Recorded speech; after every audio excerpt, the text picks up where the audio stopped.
अस्सलाम वालेकुम दोस्तों, आज हम बात करेंगे हफ्ते के सबसे बाबरकत दिन जुमा की, जिसे सीद अल आयाम यानी दिनों का सरदार कहा गया है। ये दिन न सिर्फ दुनिया में अहमियत रखता है बल्कि आखिरत में भी इस दिन का खास मकाम है।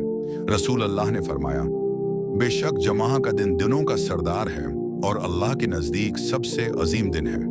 उसी दिन उन्हें जन्नत से निकाला गया। क़ियामत भी जुमा के दिन कायम होगी। ये दिन नेकियों का खजाना, मग़फ़रत का दरवाज़ा और दुआ की कबूलियत का खास वक्त रखता है। जुमा के दिन की फजीलतें, गुनाहों की माफ़ी। नबी करीम ने फरमाया, जो शख्स जुमा के दिन गुस्ल करे, मस्जिद जाए, खामोशी से खतबा सुने, उसके पिछले जुमा से अब तक के गुनाह माफ़ कर दिए जाते हैं। दुआओं की कबूलियत। जुमा के दिन एक ख़ास घड़ी है जिसमें की गई दुआ रद्द नहीं होती।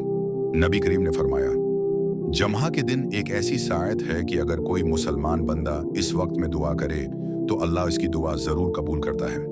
दरूद शरीफ की अहमियत। जुमा के दिन नबी करीम पर दरूद पढ़ना बहुत बासे उज्र है। आपने फरमाया, जुमा के दिन मुझ पर कसरत से दरूद भेजा करो क्योंकि तुम्हारा दरूद मेरे सामने पेश किया जाता है। नमाज जुमा की फर्जियत। कुरान मजीद में अल्लाह ने फरमाया, ए ईमान वालो, जब जुमा के दिन नमाज के लिए अजान दी जाए तो अल्लाह के जिक्र की तरफ दौड़ो और खरीद व फरोख्त छोड़ दो। ये तुम्हारे लिए बेहतर है अगर तुम जानते हो।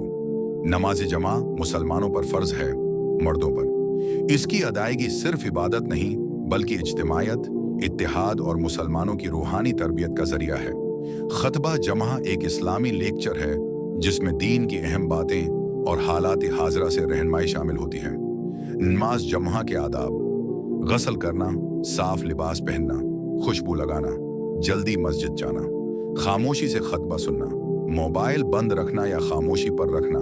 जुमा का दिन कैसे गुजारें? सूरह अल कहफ की तलावत करें, कसरत से दरूद शरीफ पढ़ें, वालदीन की खिदमत करें, सिदका करें, नफल नमाजें अदा करें, आखिरत को याद करें, दुआ करें। जुमा का दिन हमें क्या सिखाता है?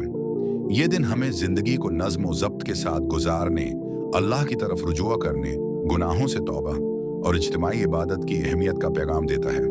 आखिर में, ए मेरे अजीजों, जुमा सिर्फ एक दिन नहीं, ये अल्लाह की तरफ से बख्शिश, रहमत और फजल का मौका है। उस दिन को गफलत में ज़ाये न करें। अपने दिलों को साफ करें, मस्जिदों को आबाद करें और अल्लाह की रिजा के लिए अमाल करें। अगर आप चाहते हैं कि आपकी दुनिया भी सनूरे और आखिरत भी, तो जुमा के दिन को मामूली न समझें।